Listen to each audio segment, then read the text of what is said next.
Olá, companheiros, muito boa noite. Começando aqui mais um Na Zona do Agrião, aqui na Causa Operária TV. Estamos aqui de volta em mais uma quinta-feira, depois de uma parada aí para os estudos do marxismo. Estamos aqui agora para falar de futebol e de esportes, mas sempre, né, analisando de maneira marxista, né, os nossos temas aqui de hoje. E para me acompanhar aqui na Zona do Agrião, os meus tradicionais companheiros de bancada, companheiro Juliano Lopes. Muito boa noite, Juliano.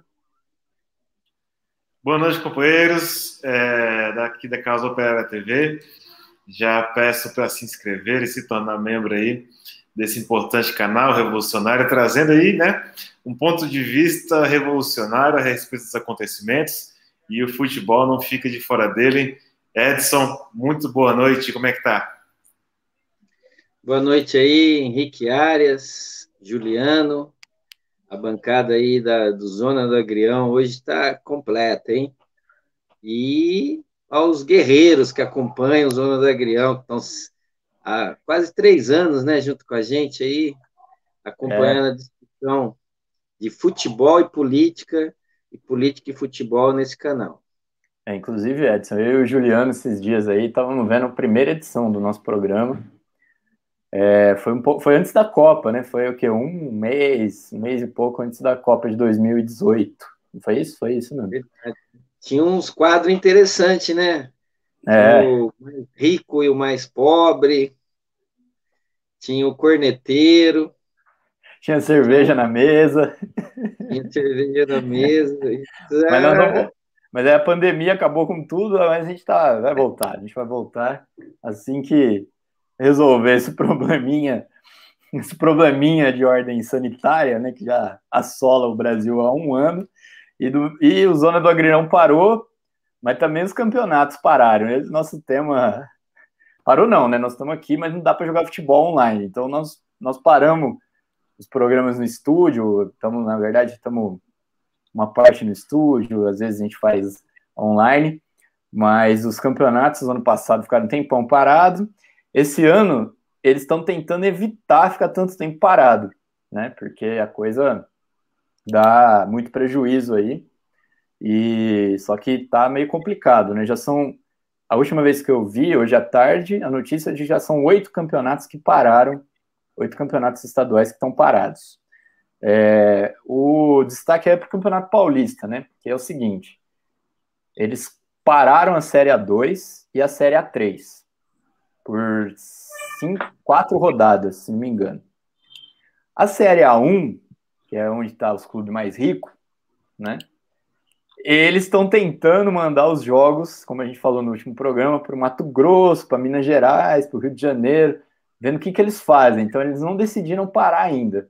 Não teve a rodada agora, já tinha um jogo marcado do Palmeiras contra o São Bento, eu acho, para o estádio Independência, em BH, o estádio do América. Mas aí eles cancelaram esse jogo para ver se eles conseguiam uma outra alternativa, mas pelo jeito vai acabar acontecendo isso mesmo. Agora, a Série A2 e a Série A3, que são os times do interior, aí eles decidiram parar já os jogos, né?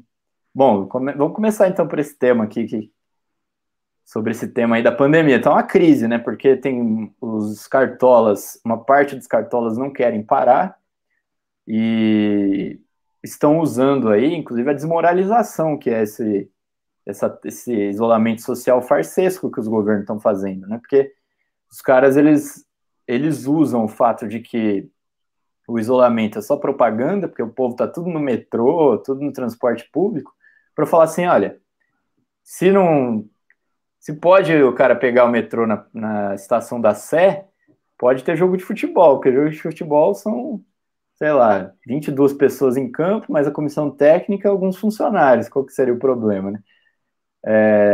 Então eles estão usando essa desmoralização aí, tá uma crise grande, né? Eles estão tentando, a Federação Paulista entrou na justiça, inclusive,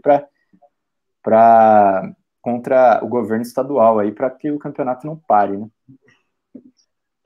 Só para adicionar um comentário aqui, até lembrando, né, o companheiro Edson aí é funcionário dos Correios, né?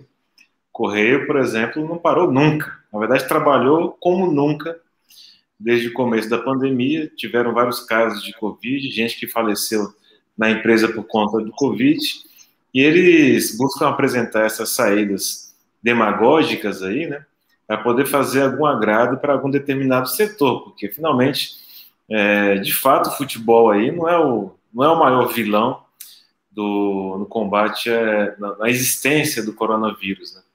Agora há pouco eu vi o pronunciamento do Dória a respeito do futebol.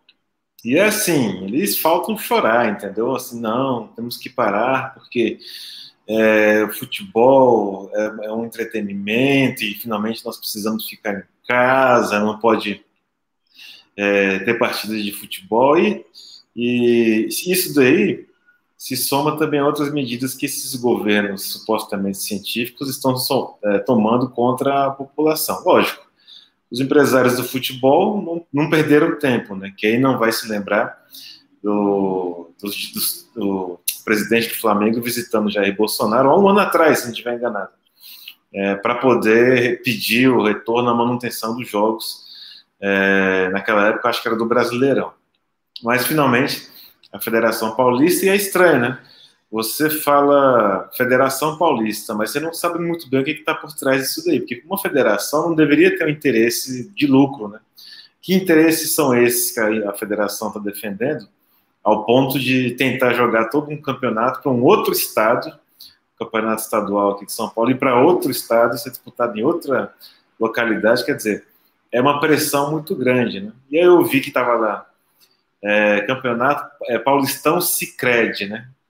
E você fica pensando o que é que esse pessoal, essas empresas, patrocinadores, os empresários do futebol estão discutindo aí nos bastidores para poder forçar a manutenção do futebol. Só chamaria atenção, porque o nosso bom e velho carioca, muito embora não junta muita gente para assistir, nem os titulares estão indo jogar direito, mas finalmente o Cariocão está lá, todo vapor, não tem previsão nenhuma de suspensão de nada, e sabe Deus o que vai acontecer, Edson. Não, mostra aí a falta a crise, né? Em primeiro lugar, a crise que o próprio regime político burguês golpista estabeleceu no país, né? Não fizeram nada pela saúde, pelo contrário, cortaram verbas, demitiram funcionários, não contratam médicos, mandaram 20 mil médicos cubanos de volta, né? Não tem teste para a população, não tem vacina, e a política que os desgovernadores aí, prefeitos, estão fazendo, junto com apoio, inclusive, do governo federal, é repreender o povo, né? O futebol entra nessa questão por uma questão também política, né? Obviamente, se a gente tivesse que considerar, do ponto de vista dos protocolos, etc. e tal, o futebol deveria funcionar muito mais do que o Correio, né?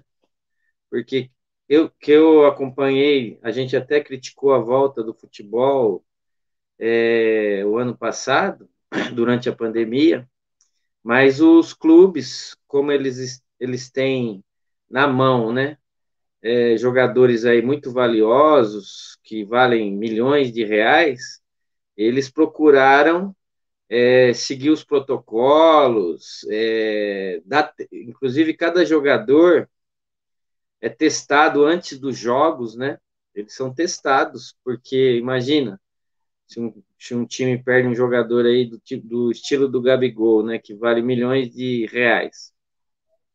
Então existe todo um protocolo. Se existe um lugar, né, de atividade física e econômica no país onde eles estão seguindo os protocolos ditos aí de segurança, é o futebol. Não fizeram igual a NBA, onde eles criaram uma cidade inteira numa bolha para realizar o esporte, porque obviamente não tem essa condição, essa estrutura e as condições financeiras para isso, mas no futebol eles realizaram. E aí também mostra as contradições, né? Porque, se eu não me engano, eles proibiram os jogos, mas eles não proibiram os times de treinarem, né? Existe aí todo um esquema de que os times não estão jogando os jogos oficiais, mas está liberado para o time, por exemplo, se o Palmeiras quiser ir lá levar todo o seu elenco, que é mais de 40 jogadores, para Barra Funda e treinar, está liberado. Quer dizer, assim, é aquela política para tentar disfarçar as contradições dessa política sem nenhuma realidade em relação ao combate ao coronavírus, né? Até para amenizar, porque eles estão propondo aí uma repressão total, né? A população, vários lugares já estão decretando lockdown, fechamento de tudo, né? A polícia está repreendendo aí a população na periferia, estão discutindo até de invadir domicílio aonde supostamente tivesse festa, ultrapassando aí até a legislação federal, né, a Constituição, com decretos municipais. Né? Juliano, que é advogado, ele sabe aí que nenhum prefeito, nenhum governador tem poder de, através de um decreto, estabelecer uma norma que seja superior à norma constitucional, né? E eles estão fazendo barbaridade, eles não sabem o que mais fazer, né? Então, o futebol é simplesmente para dar aquele argumento de que, você viu, nós paramos o futebol. Mas, na verdade, não tem nada disso, né? É um esquema, não é um esquema para proteger o povo, não é um esquema para proteger os jogadores estão sendo obrigados a treinar e não estão ficando em casa. Então, é mais uma dessas políticas de aparência, né, de publicidade que está sendo realizada aí pelos ditos governadores científicos e etc. Por isso que está a revolta, né? Porque é aquele negócio. O pessoal olha todo mundo na rua. E por que não futebol, né? Isso vale para tudo, né? Se você tem que trabalhar, que nem você falou, no correio, eu acho que se chegar na fase, qual que é a pior fase? É a preta? Eles inventaram a roxa agora, né? Vão inventar a roxa, mas qual que seria a pior fase? Se tiver a fase preta, vai chegar um comunicado para a gente dizendo que nós vamos ter que trabalhar do mesmo jeito. Então, é aquela demagogia, não tem lógica as decisões dele. Por isso que cria toda essa contradição, né? E também você vê, não está agradando nem os capitalistas, nem os setores da burguesia. O negócio é um caos. Na verdade, é um caos.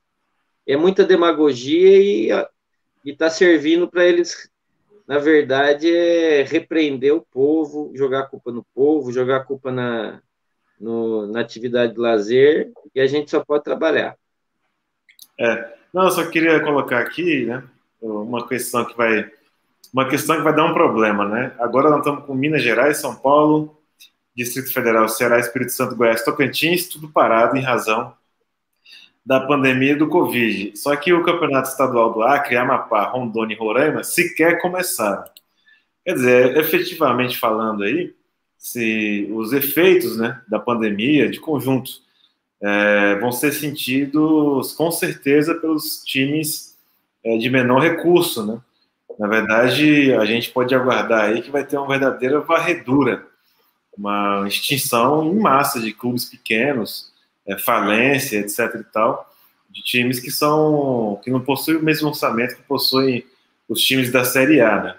A gente tem um filme, passa um filme pra gente aqui da Série A, toda a discussão de jogar ou não jogar, mas efetivamente falando, tem uma série de times aí que estão na berlinda, né? E pelo avançado da crise, e aprofundamento, inclusive, né, de locais fechados, pelo o fim do futebol, etc. e tal, vai fechar muito clube pequeno, né? A gente pode aguardar aí uma crise muito grande nos times pequenos brasileiros. Quer dizer, eu acho, né, que eles vão aproveitar também, né? Estão aproveitando, né? Eles choram na televisão, faz um drama, né? O secretário de saúde fica lá em pé falando água, mas finalmente a verdade é que eles vão aproveitar o Covid aí para levar adiante o plano que eles sempre tiveram para o futebol brasileiro. E, lógico, você atacar as bases, atacar os times pequenos, é parte do plano geral de transformar o futebol num futebol europeu, né?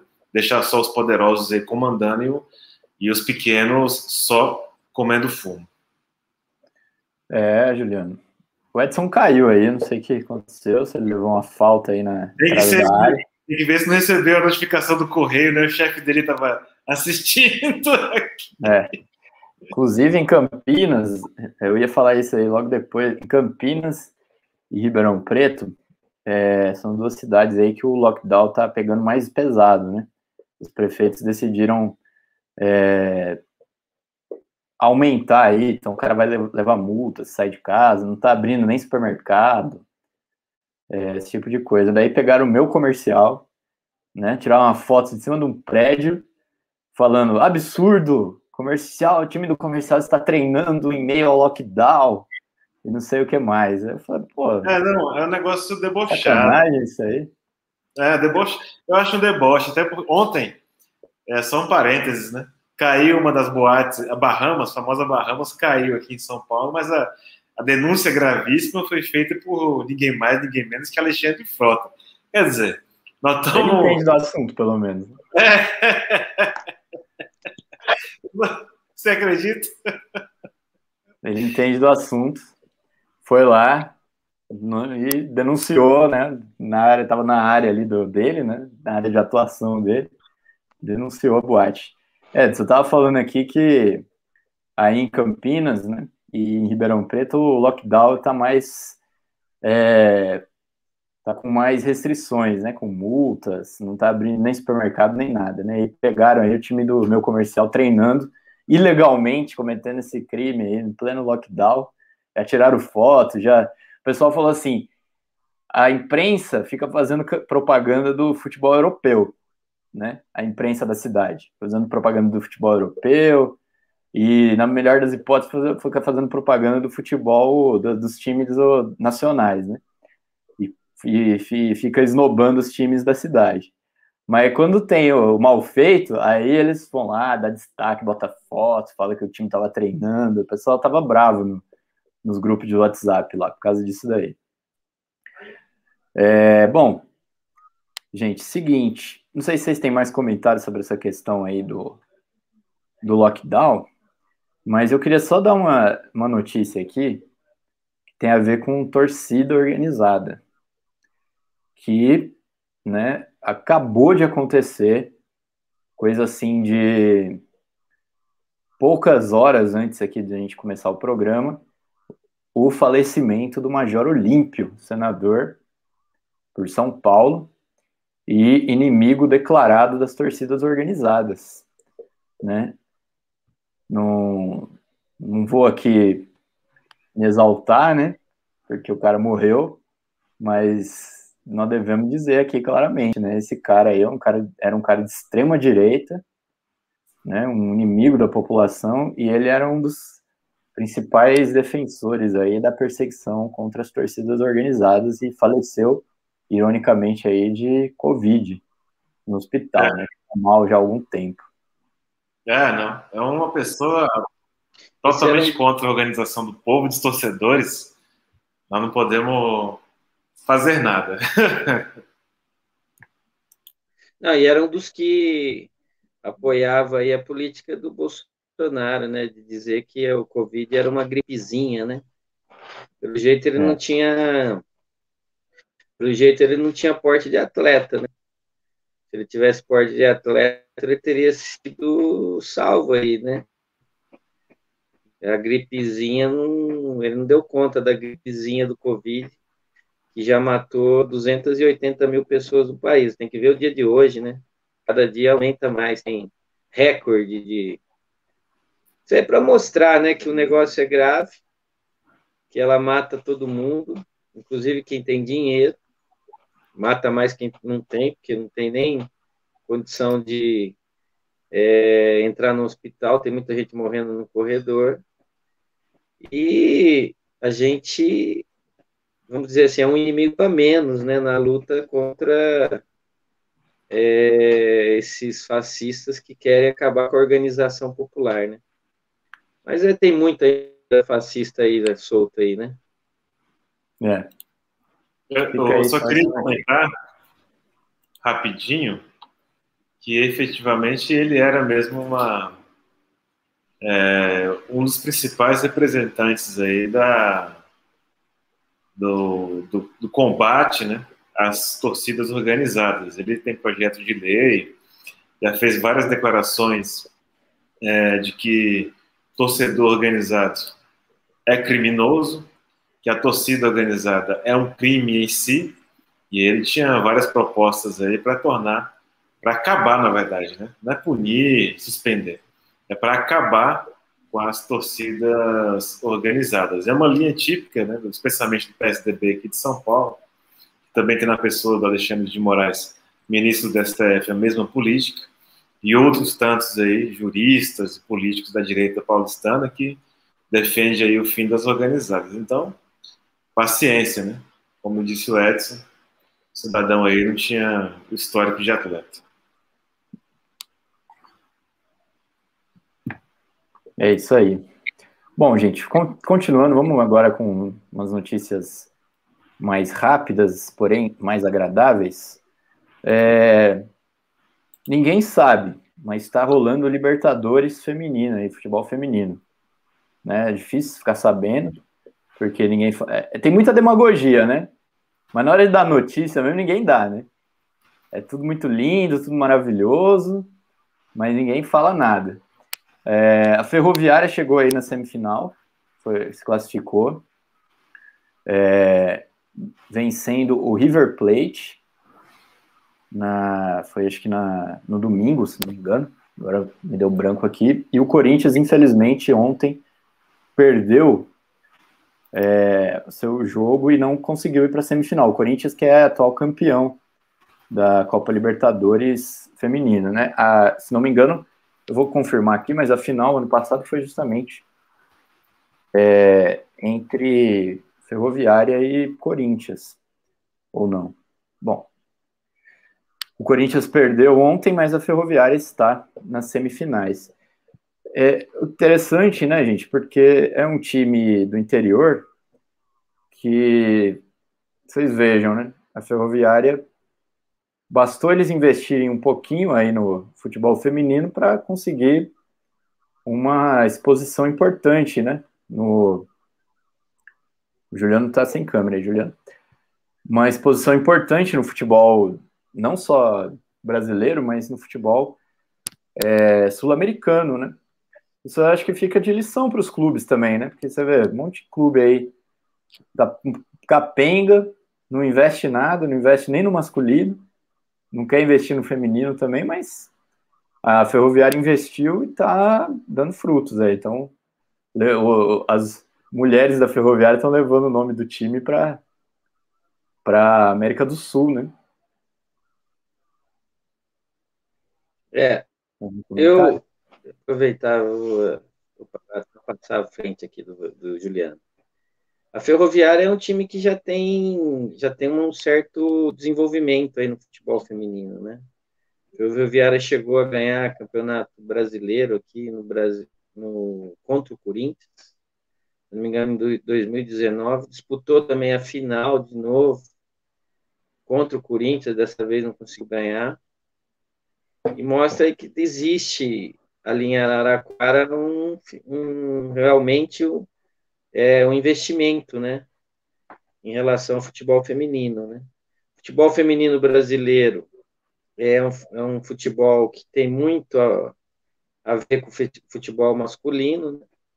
Do ponto de vista do gingado, a gente já comentou isso aqui no Zona do Agrião, que as mulheres, o efeito do porte físico, né, conta muito, né? Então, é por isso que sobressai, por enquanto, o futebol europeu, né, da Noruega, Estados Unidos, do próprio Estados Unidos, em relação aos campeonatos internacionais, né? porque como elas são maiores, são mais fortes, isso daí no futebol feminino tem um peso muito elevado, né? Mas o único futebol que tem a ginga, o drible, a facilidade vamos dizer assim, que nem diz na gíria do boleiro, né? De ter intimidade com a bola, continua sendo o futebol brasileiro, né? E eu acho que é isso que está mostrando um pouquinho de investimento, né? Seriedade aí na organização do time da Ferroviária está mostrando aí os resultados, né? Eu acho que aí também entra o que o Henrique falou, de que por mais que eles façam demagogia em relação ao futebol feminino, na hora mesmo de investir, de fazer a cobertura, né, dessa atividade esportiva, você não vê nada, né? Então ainda está gatinhando, mas com todas as características que são o diferencial do futebol brasileiro também no futebol feminino. Já existe muita praticante de futebol feminino no Brasil, né? Hoje se você vai hoje nos campos aí, hoje não tem aquele terreno baldio que nem tinha 20, 30 anos atrás. Hoje é tudo quadra de society, né? Mas se você percorrer aí as quadras de society pelo Brasil afora, aí você vai sempre achar em qualquer quadra, né, onde são alugados os campos, você vai encontrar sempre algum time de feminino jogando, né? Já existe uma prática muito grande no Brasil e o que vai fazer com que o futebol feminino evolua cada vez mais. Está faltando, obviamente, aí esse investimento, né? Só uma informação aqui mais redondinha, né? A Ferroviária foi para a semifinal, vencendo o River Plate. O Corinthians já estava na semifinal e perdeu do América de Cali nos pênaltis. O campeonato estava meio desregulado, né? Porque por conta das paralisações que teve com o Covid. E agora a Ferroviária vai enfrentar a Universidade do Chile na semifinal para ver quem enfrenta na final o América de Cali. Juliano, um comentário? Não, eu acho que é isso daí mesmo. Eu acho que o nosso futebol feminino brasileiro também é outra máquina. É uma máquina de produção de craques aí. Elas estão... Eu vi também que os estaduais aí, pelo menos o feminino carioca, também está acontecendo aí. E acontece em campos questionáveis, para dizer o mínimo. Elas jogam aí como se jogava uns campos meio complicados. Então, reforça a habilidade das nossas jogadoras aí. Não é o mesmo esquema, né? É diferente, elas não podem... Eu acho que elas não estão pegando nem abertura de jogo no Maracanã, esse tipo de coisa. O negócio é como eu disse, a gente não sabe o que acontece por trás dos bastidores do futebol, mas é muita sacanagem o que se faz aí, né?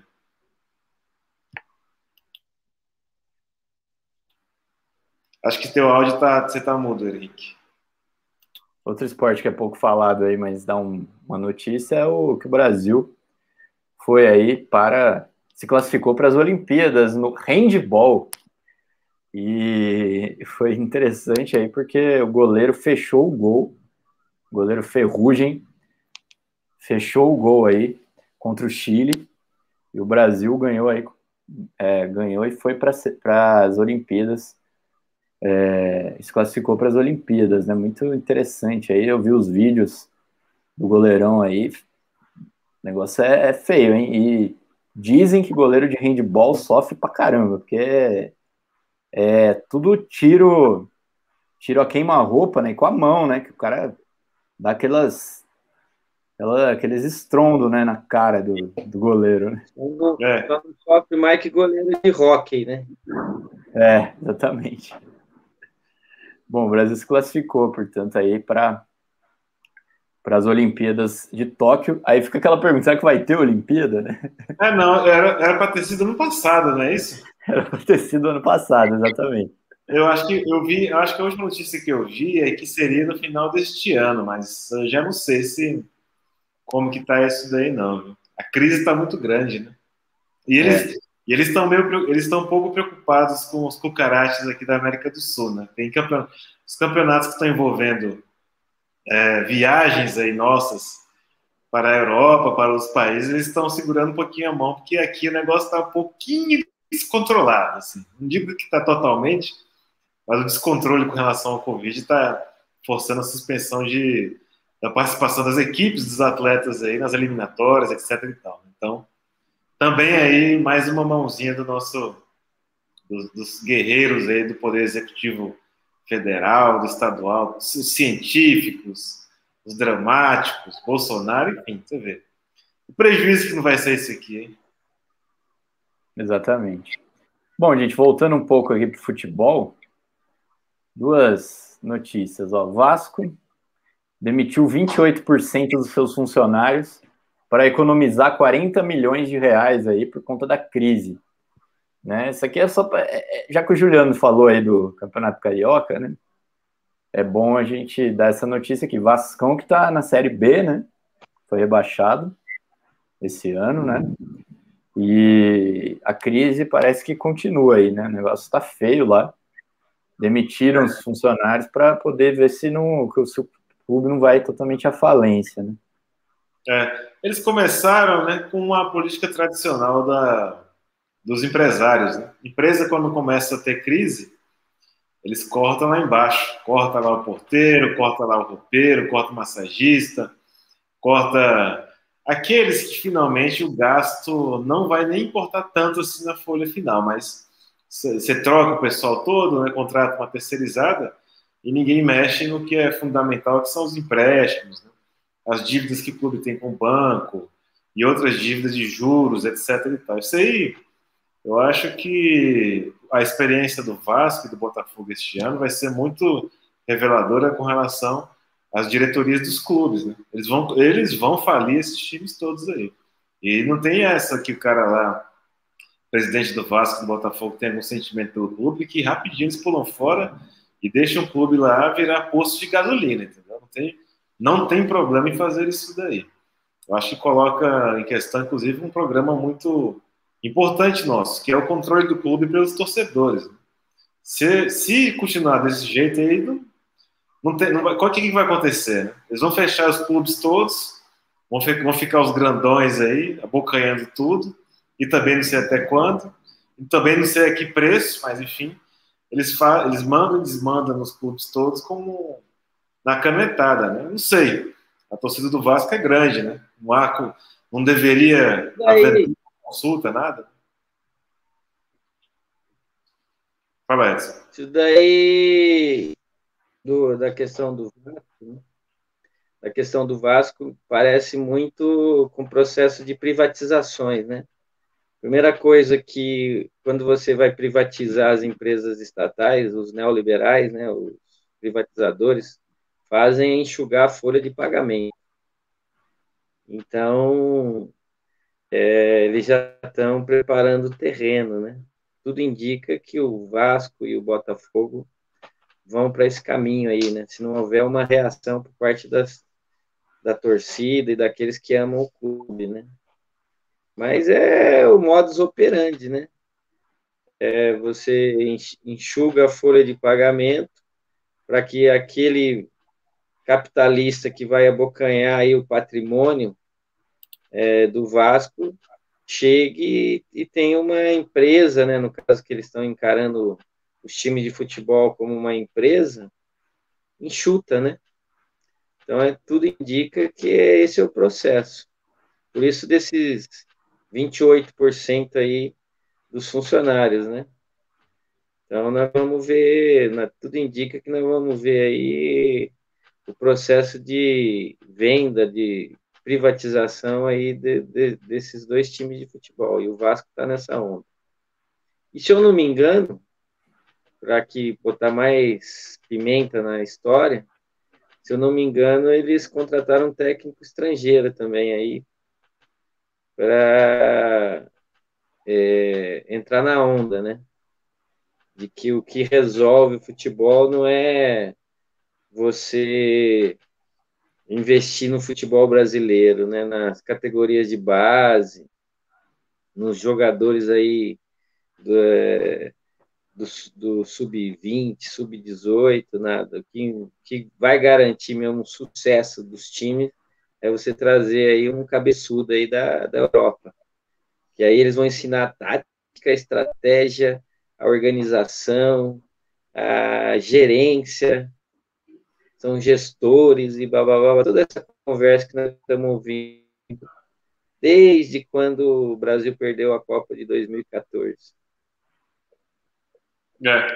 Sobre esse aspecto gringo do debate, eu só queria fazer um pequeno parênteses. Eu terminei de assistir o filme do Pelé no Netflix e o entrevistador do Pelé é um gringo. Você podia imaginar que fosse um jogador, um técnico que conviveu com o rei ao longo da sua trajetória, podia imaginar que fosse até mesmo um cronista esportivo, não sei, alguém assim, né, ligado ao negócio e tal, mas não, é um gringo que inclusive fica perguntando com sotaque gringo para o Pelé sobre a carreira dele.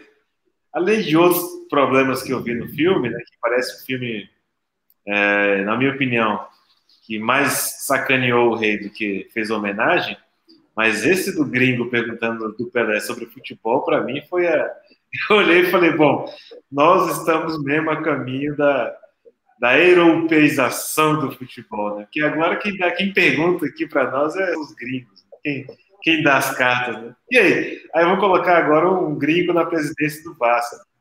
Já tem os técnicos gringos todos, os super campeões de tudo, né? Quem somos nós aqui, incapazes? Bom, o técnico novo do Vasco não é gringo, ele é carioca, né? Marcelo Cabo, só para gente informar aqui. Mas, de qualquer maneira, a crítica está valendo. Inclusive, nós vamos entrar aqui nesse aspecto para terminar o programa, mas antes da gente entrar nessa questão aí, dos técnicos gringos, eu queria só falar mais uma atrapalhada do VAR, né? Porque não tem programa que passe em branco aqui, mesmo agora com o campeonato interrompido, acho que vai ter atrapalhada do VAR. Com certeza, vai ter um VAR aí, alguma UTI, né? Falando que era Covid, mas na verdade era dengue. Então, cuidado com essas coisas. Mas é o seguinte, o São Paulo reclamou de um lance de pênalti contra o Luciano na derrota do São Paulo por 2-1 contra o Novo Horizontino. Até aí, né, normal no futebol, o cara reclama, só que tem o VAR, né? Então você espera o seguinte, que das duas uma, ou eles vão manipular a coisa para falar que o VAR estava certo, que não foi pênalti mesmo, né? Ou sei lá, eles vão inventar aquela outra história, vão inventar uma história, falar que o VAR estava com defeito, igual fizeram naquele jogo do Vasco com o Inter. Mas dessa vez a Federação Paulista de Futebol inovou. Fez uma nota falando que realmente estava errado. Após a análise do lance ocorrido na partida Novo Horizontino e São Paulo, a comissão de arbitragem identificou falhas de interpretação da arbitragem em campo e do procedimento do VAR. O equívoco no lance é claro e óbvio. As imagens deveriam ter sido revisadas imediatamente por meio da área de revisão em campo para a correção da decisão. A partir dessa segunda-feira, a comissão de arbitragem vai efetuar um forte treinamento com a equipe de arbitragem e de VAR da partida, para que nenhum erro como este volte a acontecer. Ponto final, acabou. São Paulo quer reclamar? Pode continuar reclamando. Mas e aí? Como que fica? Aí eu pergunto se a revisão de campo... Eu achava que...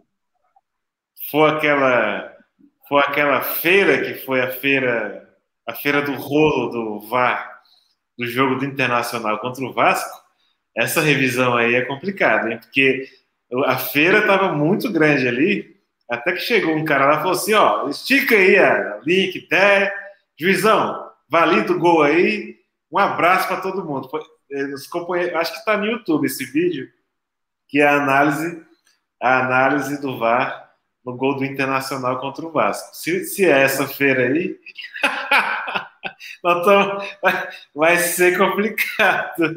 E a nota da federação a nota da federação é um deboche, cá entre nós. É um deboche, assim, para São Paulino ir lá descarregar um 38, viu? Porque puta que pariu. Edson.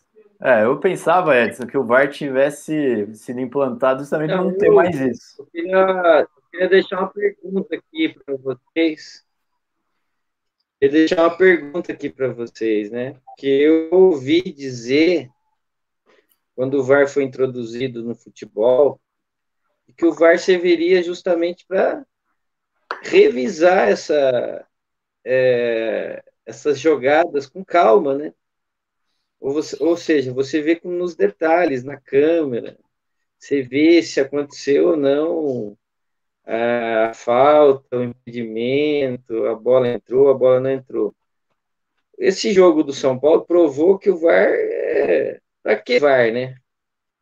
Deixa o juiz, o árbitro apitar. Não tem sentido nenhum o VAR. Ele só olha quando ele quer. É uma vontade. Ele olha assim, não, isso aqui eu não quero fazer a revisão. Esse eu quero. Vamos ver aqui até se tem um mosquitinho na frente do jogador.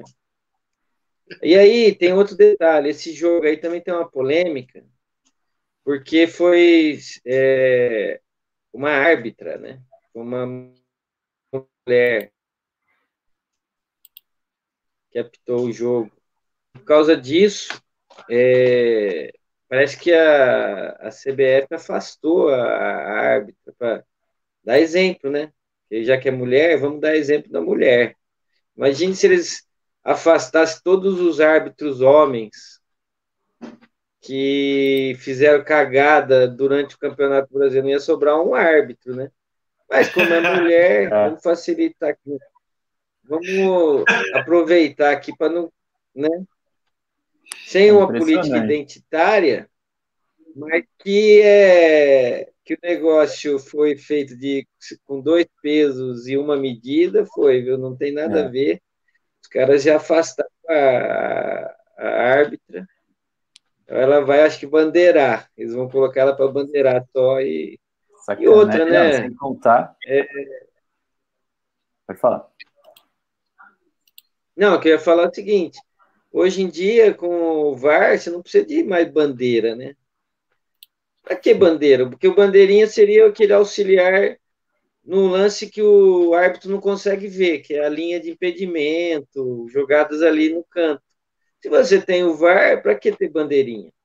Né?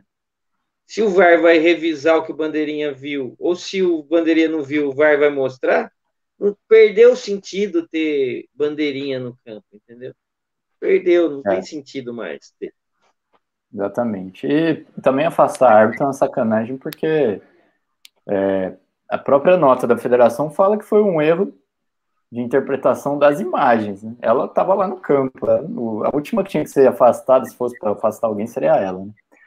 Bom, teria que afastar toda aquela equipe, né, de trapalhão.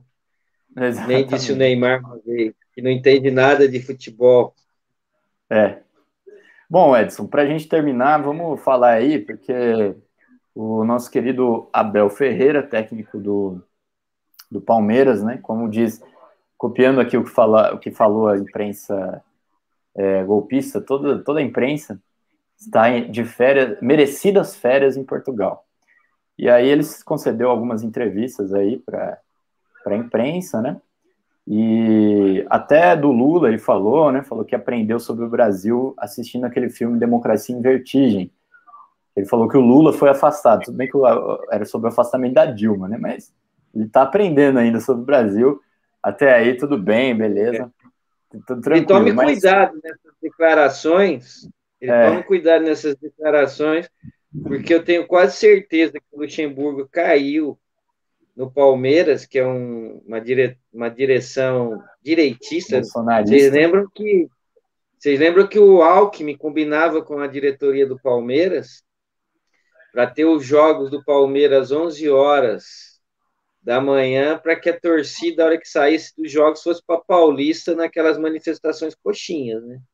Então, eu oriento a ele... Eu oriento a esse técnico português não entrar nessa seara, né? Porque senão o Luxemburgo, certeza, derrubaram ele por causa das declarações dele falar que ele é esquerdista, que ele apoia o Lula, É, tem que tomar que cuidado. tem golpe no país. Então eu oriento ele. Agora, eu assisti a entrevista, eles estão. É aquele negócio, né? Eu vi uma matéria até de um jornalista que eu concordo. O vencedor, como que se diz, né? Aos perdedores, até esqueci o ditado. Eu sei que aos vencedores tudo, né? Quando você ganha, cara, não importa qual que foi o motivo, não importa que o Luxemburgo pegou um time destruído, trouxe 8 moleques da base, organizou o time, dispensou outros, levou o Palmeiras para um lado, para o outro, ganhou o Paulista, ganhou um campeonato lá, Florida Camp, deixou o Palmeiras bem colocado na Libertadores e entregou para ele. Não importa isso aí. Não importa que o cara ganhou, ele estava lá. Não importa que o time dele também não está jogando esses grandes futebol, porque eu também sou palmeirense, eu sou uma pessoa que posso falar do assunto. Eu conheço o time do Luxemburgo de 96, que tinha 100 gols. E fizeram 100 gols no Campeonato Paulista. Conheço o time do Filipão, que foi campeão da Libertadores na base da garra. Conheço o Palmeiras, todas as equipes do Palmeiras Parmalat, conheço um pouco da história da academia. Esse time aí do Abel Braga está longe de qualquer semelhança com esses times. Ele tem muito dinheiro, o Palmeiras tem bastante jogador, revés, mas o futebol é feio. Tem que ganhar naquele sofrimento lá. Então, aos vencedores tudo, né? Vamos acompanhar agora, porque a gente viu esse filme já com o Jorge Jesus, né? Vamos acompanhar o desenvolvimento do Palmeiras, né?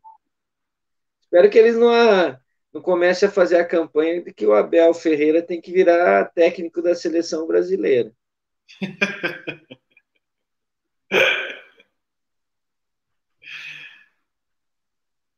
Acho que você tá no mundo, Henrique.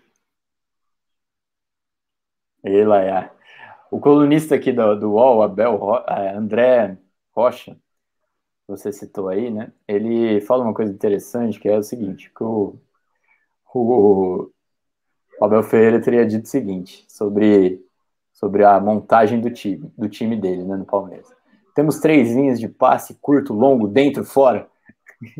Quem decide são os jogadores, a função do treinador é dar as soluções. Aí ele fala, mas alguma vez alguém fez alguma coisa diferente disso? Né? Só faltou ele falar assim, a bola é redonda, o gramado ele pode estar escorregadio, pode estar seco, e você tem que jogar a bola para dentro do gol. Quem ganha é quem vence. Aí o Abel fala assim, digo muito aos jogadores para aguentarem dentro do quadrado. Tem que esperar a bola chegar. Precisa de tempo para o jogador perceber que pode jogar muito mesmo sem tocar na bola. Aí o colunista fala, mas os treinadores brasileiros não eram todos criticados porque o futebol brasileiro está estático, engessado, etc e tal. Por que o... Aí ele destaca, fala, apesar dessas obviedades que ele falou, como ele foi campeão, então ele é maravilhoso, ele é lindo, as declarações dele são incríveis, ele fala que o entrevistador ficava puxando o saco dele, etc e tal. Você sabe uma das coisas que eu gosto, uma das coisas que esses técnicos que vêm estrangeiro aqui, eles não conseguem mentir, porque eles não focam, né, nesse pronunciamento dos técnicos estrangeiros. Eu observei todos os técnicos estrangeiros. Uma coisa que os técnicos estrangeiros não conseguem falar, e a esquerda pequeno burguesa consegue, a imprensa golpista consegue, é dizer que o futebol brasileiro é ruim.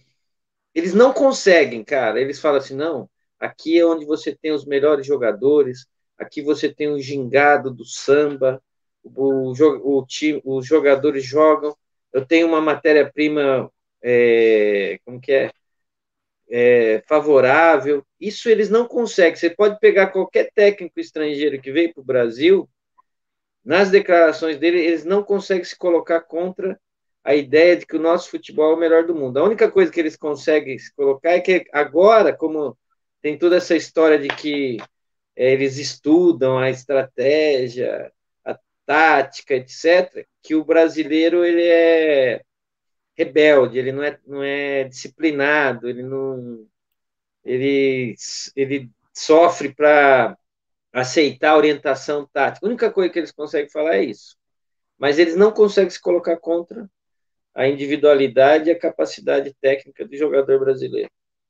E o Abel Ferreira, na entrevista, ele fala isso. Ele fala, ó, por que os times europeus vêm aqui para o Brasil pegar os jogadores? Porque eles sabem que aqui estão os melhores jogadores. Bom, Juliano, se você tiver algum comentário sobre isso, já faça, já se despeça aí dos nossos telespectadores. Não, vou me despedir já, porque em seguida temos Tição, programa de preto, voltando aí. Então, um abraço, boa noite. Daqui a pouco. Bom, Edson, você, boa noite, então. A gente se vê no domingo. Vamos acompanhando, hein? Vamos acompanhar o Abel Ferreira. Eu estou vendo a hora que eles vão falar que ele tem que substituir o Tite. Vamos contabilizar quanto tempo vai demorar isso aí. Vamos ver. É isso aí, gente.